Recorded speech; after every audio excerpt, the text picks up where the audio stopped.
In today's video, we have more fatal news coming out of Charlotte, North Carolina. A second stabbing on the light rail has occurred, and the mayor scrambling to justify why. In fact, she makes excuses and, of course, deflect blame towards the president. We're going to get into this story, show you both sides, look at the facts. But before we do so, like this video, share this video, leave a comment down below, and don't forget to subscribe. Let's start here.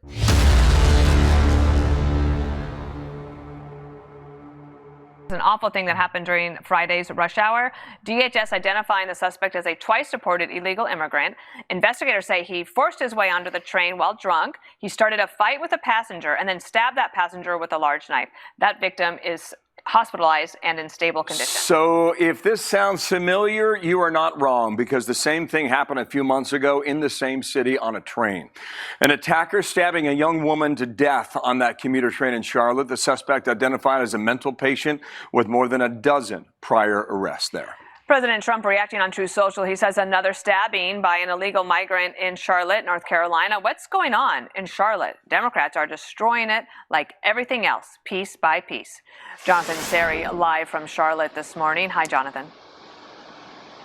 Good morning, Data. Oscar Solorzano is scheduled to appear before the judge at 10 a.m. Eastern Time. Authorities say he is an illegal immigrant from Honduras who was deported during the Trump administration in 2018 and deported again during the Biden administration in 2021, only to return both times. He has a prior conviction for robbery and prior arrests on multiple charges, including aggravated battery. Now, this is the second time in less than 4 months that a repeat offender has been accused of stabbing someone on Charlotte's light rail commuter transit system. Back in August, a U.S. citizen with a long criminal rap sheet was accused of fatally stabbing Irina Zarutska, a Ukrainian refugee. So after this second attack on Friday, many transit passengers are on edge. This is the question that I cannot find an answer for. It violates all common sense, and it continues to be a pattern when they arrest people. So, obviously, you guys see what his name is, Oscar. There, here's a photo of his of him being after he was arrested, his mugshot. Okay, and I want to scroll down here, and I just want to show you this. You guys see what his race is being identified as? And so, my thing for people screaming about what the president is doing here is very simple. So, why wouldn't the police arrest this guy and then hand them over to ICE? What is the reasoning for not doing so? They can't tell you this, by the way. They can't give me an answer on why that is. What they'll do is deflect every single time. All right, so why don't we go to this? This is one clip right after the person was stabbed. Someone got a video of the EMS taking the victim out of the train there.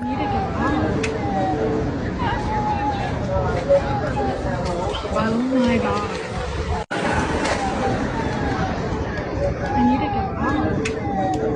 All right.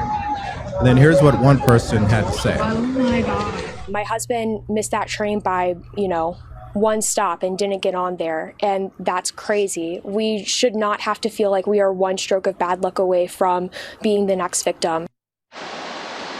Transportation Secretary Sean Duffy posted on social media, apparently the death of Irina Zarutska wasn't enough. What is it going to take for the Charlotte mayor to remove violent criminals off the streets and protect her constituents? The time to act is now. Mayor Vi Lyles, a Democrat, says the city has invested heavily in increasing security on the transit system, and the police department is increasing its presence in high pedestrian traffic areas during the holidays. However, the mayor says there are several aspects of public safety that are outside of the city's jurisdiction, including immigration policy and enforcement. And Dana, ICE has lodged an arrest detainer to keep Solorzano behind bars, but Homeland Security Secretary Kristi Noem says there is no guarantee that local authorities will honor it. So one, they haven't honored it.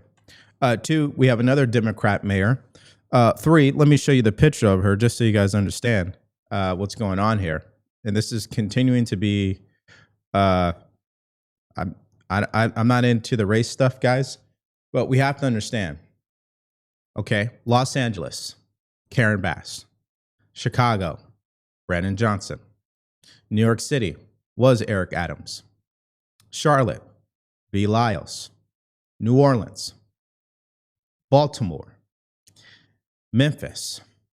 Do you guys want to know what they all have in common? Just asking. I'm just asking questions here. Do you guys want to know what they all have in common?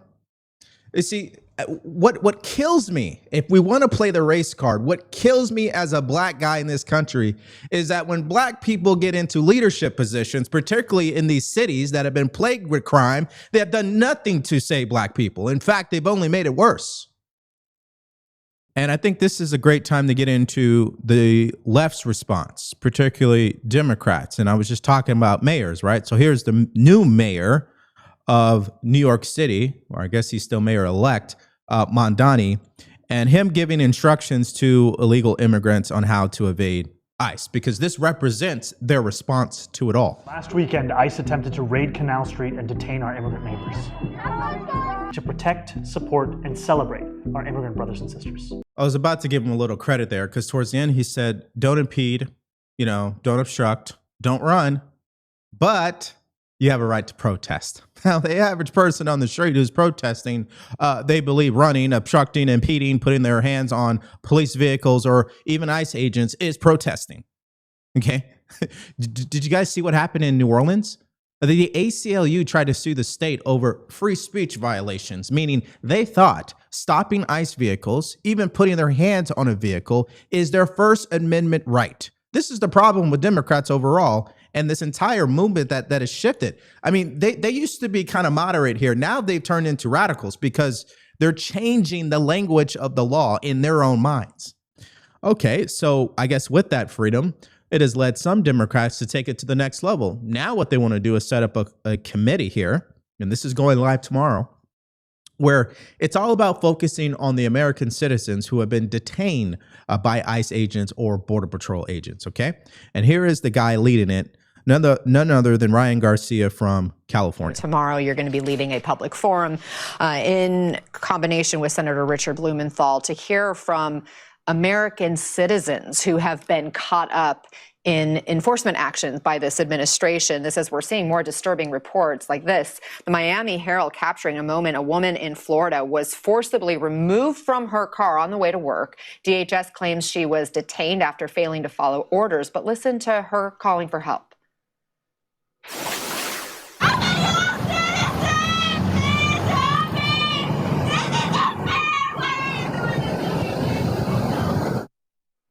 Here say, I'm a U.S. citizen. Please help me. How does an incident like this fit into the stories you might hear tomorrow? Is there a through line?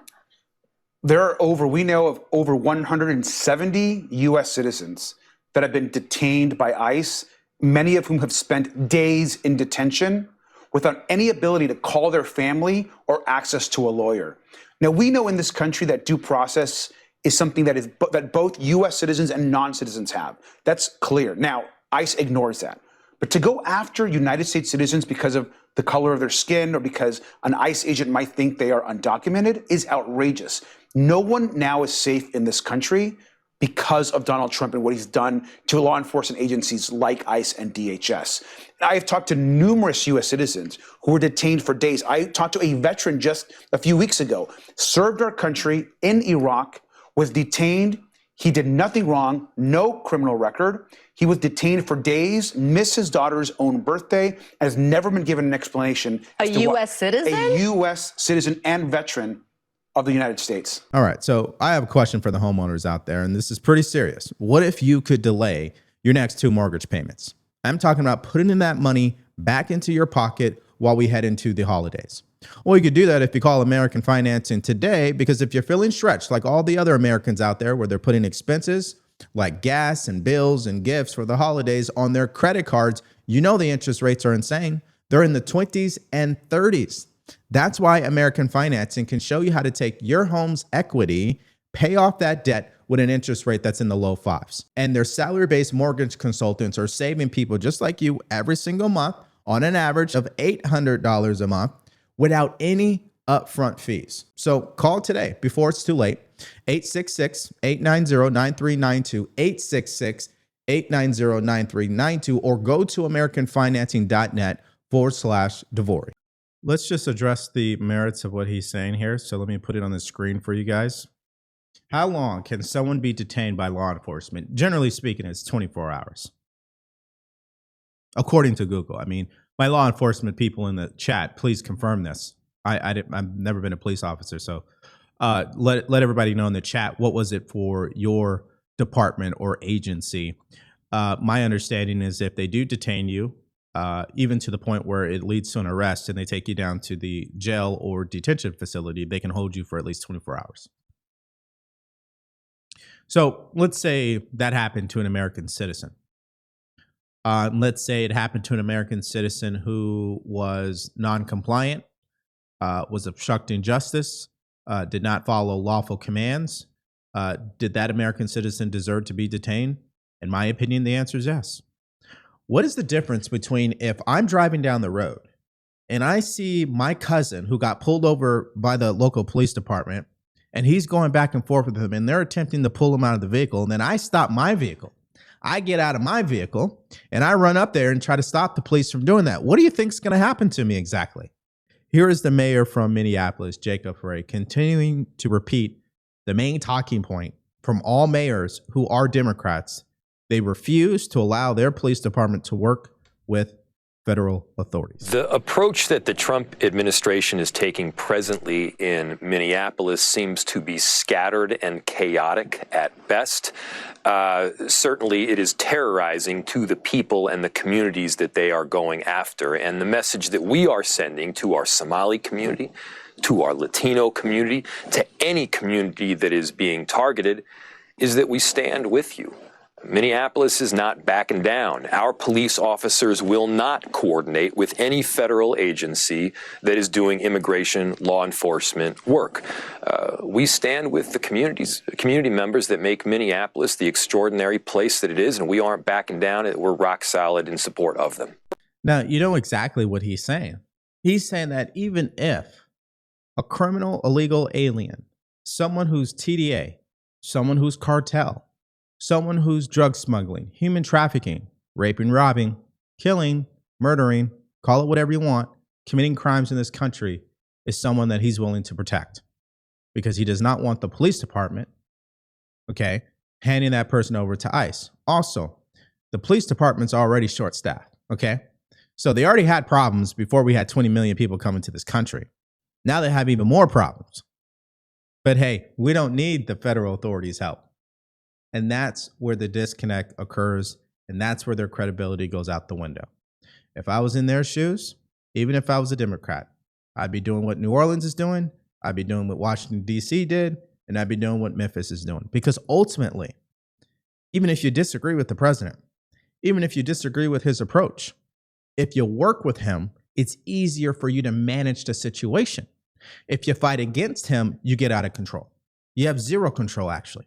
Okay. So let me show you this clip from Ilhan Omar. I want to ask you about something else that the architect of the president's immigration policy, Stephen Miller, said. On Thanksgiving Day, he posted, "No magic transformation occurs when failed states cross borders. At scale, migrants and their descendants recreate the conditions and terrors of their broken homelands." What do you make of this argument of failure to assimilate and sort of ruining America? How do you understand this? I mean, when I think about Stephen Miller and his white supremacist rhetoric, it reminds me of the way the Nazis described Jewish people in Germany. And, you know, as we know, there have been many immigrants who've tried to come to the United States who've turned back, one of them being Jewish immigrants. We know the way that people were described who were coming from Ireland, Irish immigrants. We know the way in which people were described back then when they were Italian immigrants. And to me, you know, we're yes, of course, ethnically Somali. We are in this country as Americans. Yeah. We are citizens. We are productive part of this nation, and we will continue to be. This idea of importing communities, societies, as Stephen Miller put it, it's got a lot of truth to it. And then there are people who do come to this country just looking for a better life and are innocent. Those people do it the right way, though. See, that's different. That's not what he's talking about. He's talking about illegal migration. That's what he's talking about. But of course, she won't admit that because the lazy thing to do, the low IQ thing to do, is to use slurs and hyperbole to push back on something you disagree with. That's the low IQ route, instead of just talking about the merits of what somebody is saying. See, the problem with the Somalia community is not that they're Somalians. The problem with the Somalian community is that they're not holding their leaders accountable, the people who represent them, the people who are the front-facing leaders of their community. These are the people who have been indicted. These are the people who have been wrapped up in corruption. So the community shouldn't be mad at the president. They should be mad at themselves. Now, given what Ilhan Omar said by calling Stephen Miller a Nazi, here's what Kaylee had to say on Fox News. Speaking of Stephen Miller, so he has commented on this. We showed the clip at the beginning in the Hannity show. She responded yesterday saying that it's like talking to a Nazi. When I think about Stephen Miller and his white supremacist rhetoric, it reminds me of the way the Nazis described Jewish people in Germany. There have been many immigrants who have tried to come to the United States who've turned back. One of them being Jewish immigrants. We're yes, of course, ethnically Somali. We are in this country as Americans. Yeah. We are citizens. We are productive. Part of this nation, and we will continue to be. I think you know Stephen Miller well. Yeah, I mean, he accuses Stephen of being a Nazi. Stephen's Jewish, first of all. Stephen's a great person. Stephen's someone who loves this country and is working hard for it. And Stephen and his family have been totally and completely under fire and accosted with all kinds of threats for doing what they're doing. It was the day after Charlie Kirk's assassination that Katie Miller was stormed by someone outside of her home who said, "I'm watching you." Mm-hmm. There were wanted signs up by their home in Virginia accusing him of crimes against humanity. They have been under threat. And as Stephen Miller said, it's an organized campaign of dehumanization, vilification. And that's what this is. It's organized. They're being called Nazis. It's just not Ilhan Omar. It is others too. And it is shameful rhetoric that should be toned down. All right, this is just crazy. Because you know what frustrates me the most? It's when these insurance companies continue to lowball everyday Americans when they have a serious accident. What am I talking about? Their pain, the time that they lost, the things that they're going through. These insurance companies don't care about that. They only care about their bottom line, which is why I want to make you guys aware of Morgan & Morgan. This is America's largest injury law firm, because they know when you're seriously hurt, that injury could be worth millions, and they're not going to settle for these lowball offers. And if you're results driven like me, pay attention to these numbers. They got a verdict out of Philadelphia for $26 million. That is 40 times higher than the insurance company. Out of Florida, they got one for $12 million. And then out of New York, $6.8 million, which is 25 times higher. You guys following what I'm saying here? You see, if you've ever been injured, don't overthink this. Protect your rights today. It only takes you a few minutes to see if you have a case, and you could do it all from your phone. And guess what? It doesn't cost you a thing. There's no upfront fees, any of that, unless they're able to get you results, including a win for your case. So did you know that you could start a claim with America's largest injury law firm in just a click by going to forthepeople.com/Devori? That is forthepeople.com/Devori, or click the link in the description below. And by the way, if someone called me a Nazi, I really don't care. I don't think Stephen Miller really cares. Who cares about all that? They can say whatever they want to say. Just so you guys are clear, I could care less. I just find it hypocritical because what she's doing is deflecting from her own her own fraudulent community, should I say. I think that's the better way to put it, because that's what they've done. When you've got 2 billion up to 8 billion that some people are estimating, 91% of the people indicted are Somalian. You can't convince me that you guys don't have a problem within your own community. So yeah, it's fraudulent. And so what do you do to deal with that when you're confronted over that? You deflect. You call someone else names instead of focusing on the merits. So I think we can start benefiting from hearing people who have the perspective that lean right, particularly Republicans. So here's Senator John Kennedy.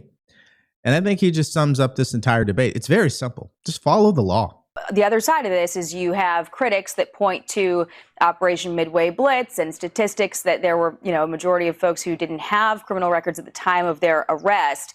But we do know that there are serious criminals that are being removed. How does the administration best message this? Well, here's what's going on in New Orleans. Legal immigration is legal. Illegal immigration is illegal. Duh. And the president has sent in federal officials to enforce the law because local politicians in New Orleans won't. Many of the local politicians are friends of mine, and we just disagree. They are preternaturally and ferociously woke. They are. Many of them, I know them, many of them majored in online activism with a minor in puberty blockers. They think vetting people at the border is racist. They're entitled to their opinion, but they've got to follow the law. And all we're doing is enforcing the law. Look, the best way to avoid ICE is don't be in our country illegally. Duh. Yeah, it's really that simple. I mean, the reason why people don't accept that is because they've been taken on this roller coaster of propaganda. And this has been mastered, through many decades by now. That's why it's so effective, if you're wondering. And then it's amplified by social media. Nobody wants to see somebody being dragged out of a vehicle and thrown into a vehicle. Okay? Nobody wants to see that. All right. Not the average human being who sees that are like, whoa, what happened? Okay. No one wants to see a mother and a child crying when someone's getting arrested. No one likes to see that stuff. It's annoying. But that's what they use to drive home the point that the president's doing something wrong, that Border Patrol or ICE agents, they're going too far. But if you're looking at the entire clip, and then you're referencing that clip with what the law actually says, the conclusion is the same every time, which is ICE is doing exactly what they're supposed to do. They're enforcing the law. And we keep saying this like I'm blue in the face, of course. If they don't want ICE in the neighborhood, then make ICE go to the jails and hand them over. It's not complicated. And the person who's been saying that from the very beginning is Tom Homan himself. New ICE raids in Minnesota, they are sparking widespread fear and uncertainty among people in the Somali community in the Twin Cities. Now, that Somali community in Minnesota is about 80,000 people. The vast majority are U.S. citizens or legal residents. So what is the reason for sending ICE there? Well, look, we also know there's a large illegal Somali community there. There's illegal alien community, large illegal alien community there. If you're a U.S. citizen, you have nothing to fear. We're looking for criminal aliens.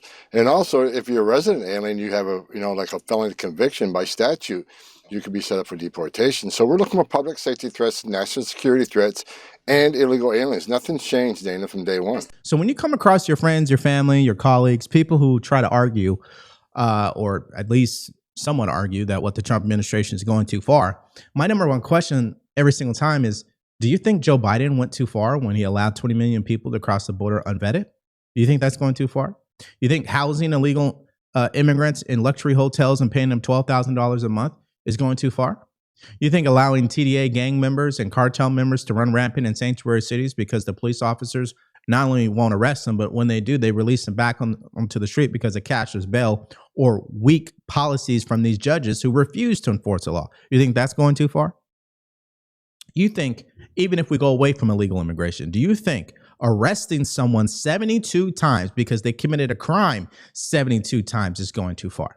Got an alarming new report now on sanctuary policies in the state of Illinois. Immigration and Customs Enforcement saying that Governor Pritzker is overseeing the release of more than 1,700 dangerous criminal illegal aliens since the 20th of January, including murderers, pedophiles, and kidnappers, sending them back into neighborhoods and putting American lives at risk. Again, another prime example, releasing 1,700 criminals back into the streets due to sanctuary city policies and cashless bail. Isn't that going too far?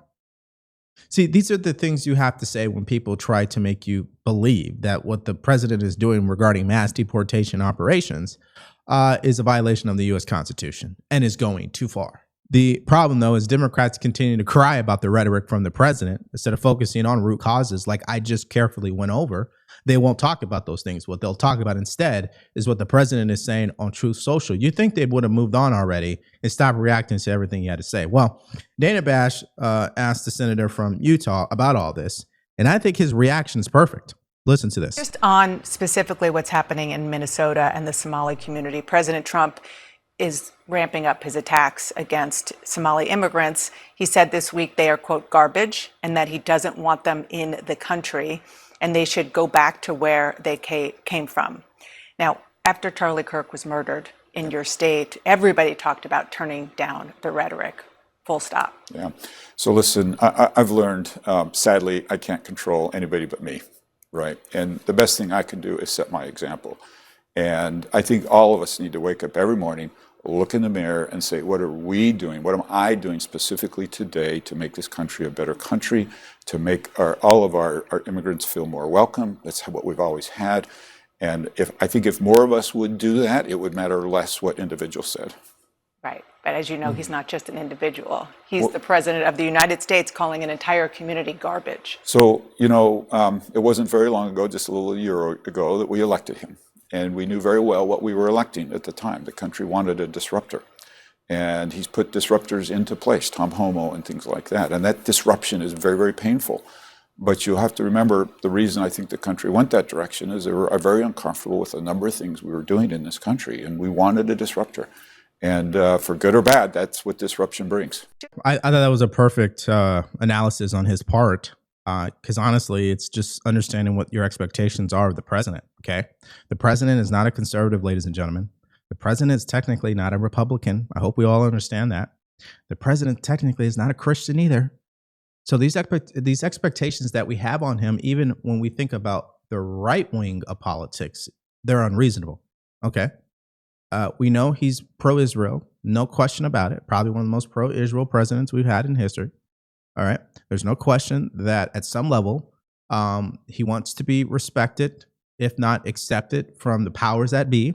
You guys hear me all the time say it. I don't think he'll ever be accepted. I don't think he'll ever be respected. And I think he needs to come to grips with that, because that leads me to my final point about all this. Not only did 77 million people vote for a disruptor, but we didn't vote for a disruptor who was going to hesitate. We want a disruptor who's going to go all the way in. Okay. If you're going to mess with the cartels, eradicate them. If you're going to freeze funding from universities, freeze all of them, okay? If you're going to, play this back and forth game where there's just 1 foot in, 1 foot out, you're not going to get anywhere. So if some of these policies that some people have found to be extreme or radical, I don't actually think they are.